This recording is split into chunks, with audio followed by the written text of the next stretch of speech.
না ধর্ম, না বর্ণ, না গোত্র, কোনো বাধাই মানে না প্রেম। যুগে যুগে এমন অনন্য নজির স্থাপন করে গিয়েছেন লাইলি মজনু। রোমিও জুলিয়েটের মতো প্রেমিক যুগলেরাও তেমনি আরও একটি নজির স্থাপন করলেন তনুশ্রী দাস ও কবির হোসেন দম্পতি। ভিন্ন ধর্মের মানুষ হলেও ভালো লাগা থেকে জড়িয়েছেন ভালোবাসায়। সেই সম্পর্ক পেয়েছে পরিণতি, বিয়ে করেছেন দুজন। সুখেই কাটছিল দম্পতির দিনকাল, কিন্তু বেশি দিন সেই সুখ সইল না কপালে। বিয়ের জন্য ধর্মান্তরিত হয়েছিলেন তনুশ্রী, নিজের নাম পাল্টে রেখেছিলেন সিদরাতুল মুনতাহা। প্রথম দিকে বিয়ে ও ধর্মান্তরের বিষয় গোপন ছিল তরুণীর পরিবারের কাছে। এক পর্যায়ে সবকিছু জানতে পেরে বাধা হয়ে দাঁড়ায় তারা। সবকিছু ছাপিয়ে বড় হয়ে ওঠে ধর্মের ভিন্নতা। মিথ্যা অপহরণ ও ধর্ষণ মামলা করা হয় কবিরের নামে। একদিকে গ্রেফতার হয় কবির, অন্যদিকে মিথ্যা জবানবন্দি দেওয়ার জন্য মুনতাহার উপর চলতে থাকে তার পরিবারের মানসিক ও শারীরিক নির্যাতন। আমার হাজব্যান্ডকে কাস্টাডিতে রাখার কারণে তো উনি আমাকে নিতে পারেননি। তো এই সুযোগ নিয়ে আমার ফ্যামিলি মানে জোরপূর্বক আমাকে জোর করে নিয়ে যায় বাসায়। নিয়ে যাওয়ার পর অনেক বেশি টর্চার করে, অনেক।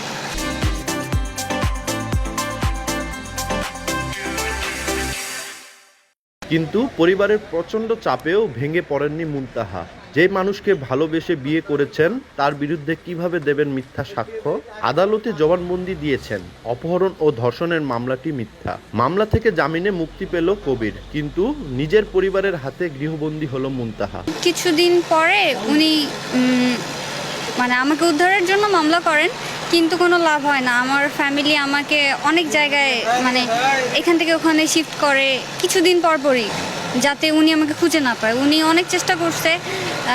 ইনফ্যাক্ট একদিন আমাদের বাসায় পুলিশ গেছিল, কিন্তু আমাকে আনতে পারেনি। এদিকে জামিনে মুক্তি পেয়ে হন্য হয়ে নিজের স্ত্রীকে খুঁজছেন কবির। প্রায় 15 মাস নিজের স্ত্রীর কোনো সন্ধান পাননি তিনি। যেহেতু আমি কাস্টডিতে, আমার অনুপস্থিতিতে আমার ওয়াইফকে সে কোর্ট প্রাঙ্গণ থেকে টেনে হিঁচড়ে তারা সেখান থেকে নিয়ে যায়। তারপর থেকে এই পর্যন্ত আমি তার কোনো খোঁজ খবর পাই না, কোনোভাবেই পাই না। শুধু একবার শুনেছিলাম যে তাকে ইন্ডিয়া নিয়ে যাওয়া হয়েছে জোর করে। তো আমি তাকে খুঁজে না পাওয়া বা প্রমাণ না থাকার কারণে আমি সেটা কোনোভাবে প্রমাণ করতে পারিনি। তারপর এই গতকাল আমি কোনোভাবে জানতে পারি যে আজকে তারা বর্ডার ক্রস করে ইন্ডিয়াতে চলে যাচ্ছে এবং তাদের ভিসাও আছে, এবং চলে গেলে তাকে সেখানে আটকায় রাখা হবে তার ইচ্ছার বিরুদ্ধে।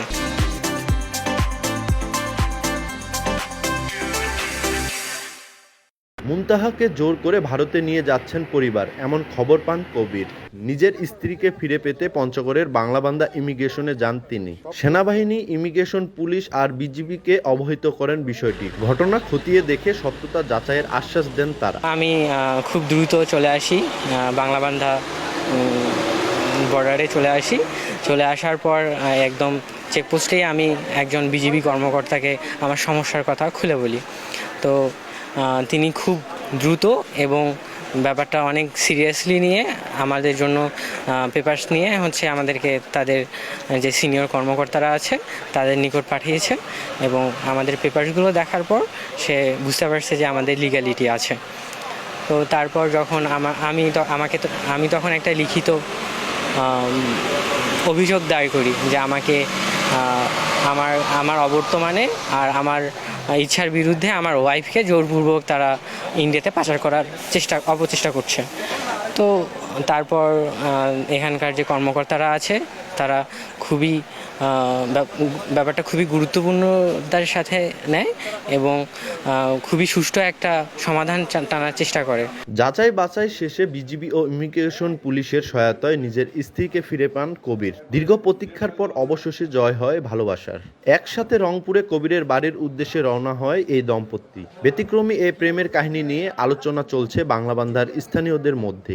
হঠাৎ করে খোঁজ আসছে যে আজকে এদিক দিয়ে ইন্ডিয়া চলে যাচ্ছে, পাঠা দিচ্ছে ইন্ডিয়াতে জোর জবরদস্তি করে। পরে আমরা নিজেদের মতো থেকে চেষ্টা করলাম যে কীভাবে আটকানো যায়। পরবর্তীতে লিগ্যাল ডকুমেন্টস নিয়ে এসে এখানে বিজিবির কাছে দেওয়া হলো। পরে বিজিবি সদস্যরা সব কিছু যাচাই বাছাই করে দেখলো যে হ্যাঁ লিগ্যাল ওয়াইফ, সব কিছু ঠিক আছে। পরবর্তীতে যখন এরা পাসপোর্ট নিয়ে এখানে আসছে সবাই, পরে আটকাই দেওয়া হয়েছে এখানে। একটি যুবতী এখানে আটক হয়েছে। তো তারপরে কাছে গেলাম, জানতে চাইলাম যে তার আসলে সমস্যা কি। তো তখন জানতে পারলাম যে আসলে মেয়েটা ছিল হিন্দু, ছেলেটা ছিল মুসলিম।